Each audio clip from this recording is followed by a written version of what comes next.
एक उनकी एक टर्म है कि चाकू छुरी अब उन्होंने उठा लिए, चाकू छुरियां उठा लिए।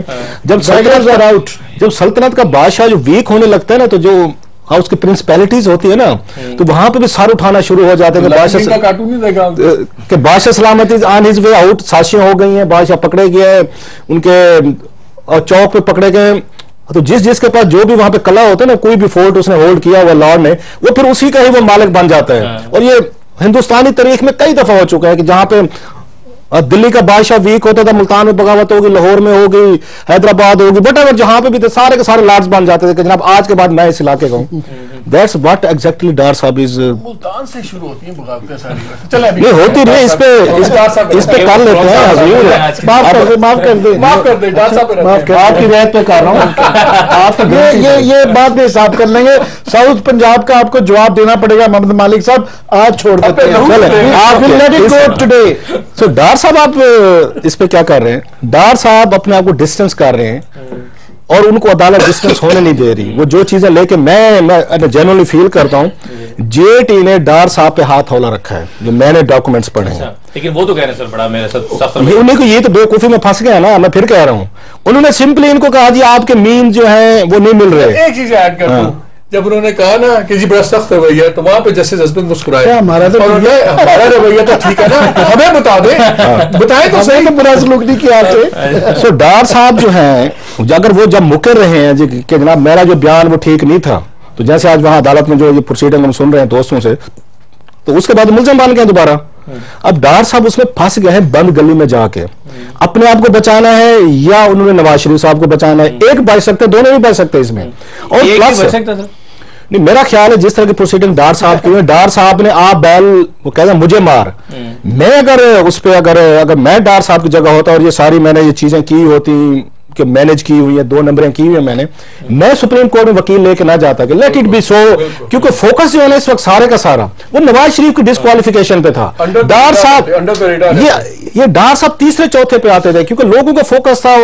अब पहले नवाज शरीफ साहब फोकस थे, उसके बाद मरियम नवाज साहब थे, फिर हसन हुसैन थे, फिर तारिक शफी साहब थे। वो सारी डिबेट ही टीवी चैनल पे वो चल रही। डार साहब कहीं पे आके फिक्र नहीं कर रहे थे। डार साहब को कूल रहना चाहिए था। जो ड्रामेबाजी उनकी एक्टिंग होती है ना, मैं कूल मैन, मैं गुस्से में नहीं आता, जो निकले वहां जेटी से बाहर बिल्कुल उनका वो लग ही नहीं रहे थे साग डार। सो वो लूज किया है उन्होंने टेम्पर। ये अगर अपने आप को रहते, जेटी की रिपोर्ट है रिपीटिंग, उनका ये कह देना जी आपके एसेट्स और आपकी इनकम नहीं मैच कर रही, ये वो कॉमन इल्जाम है, हर सियासतदान पे लगता है और इसको कोई सीरियस नहीं लेता पाकिस्तान में। आपने एक वकील कर लिया, उसको पता नहीं कहां से आपने फीसें दी होंगी, जात अपनी जेब से तो देने से रहे, अगर मान लेते आपने जेब से दी होंगी। आज अदालत में जिस तरह का आपका पोस्टमार्टम हुआ, अब हुआ क्या है, 230 पेजेस की आपने रिपोर्ट जमा कराई है।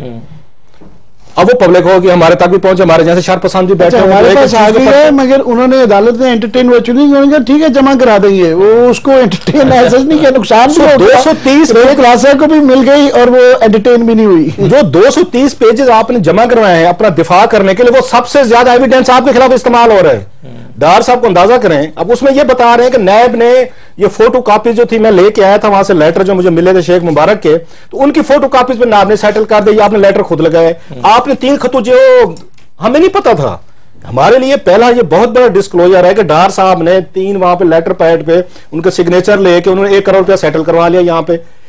अब इन बातों का हमें नहीं पता था। आपकी मनी लॉन्ड्रिंग, आपका कन्फेशनल स्टेटमेंट वो तो पीछे चला गया है। बड़ी स्टोरी आप पे ये बन गई है कि 1 बिलियन रुपीज की सेटलमेंट जो है आपने शेख मुबारक टू होम इट में कंसर्न पे करा ली है।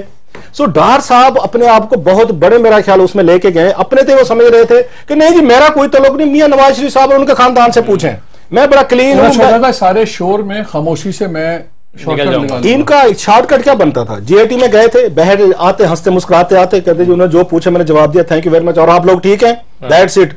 इनको सुप्रीम कोर्ट जिसने भी जाने का मशवरा दिया है, और मसूफ ने खुद ही लिया होगा, वैसे अक्लमंद खुद ही इतने काफी हैं, उन्होंने इनको फंसाया है। और डार साहब बुरे तरीके से फंसते लग रहे हैं। ट्रायल भी होगा मुझे लग रहा है, और डार साहब पे कोई यहाँ पे कोई डिस्क्वालिफिकेशन क्लास भी हो सकती है। अगर उनसे ये पूछा जाए कि हजूर ये बताएं ये इसकी ट्रांजैक्शन लेके हैं, तो वैसे कहने वाले ये भी कहते हैं फैसल बैंक जो है उनका, अल फलाह बैंक है मेरा ख्याल है, उसके ओनर भी शेख मुबारक साहब भी हैं मेरे, वही थे। सो अगर ये उनको थोड़ी सी मिन्नत तरला करें तो मेरा ख्याल है 2001-2002 की ट्रांजैक्शन भी बना के दे देंगे। पहले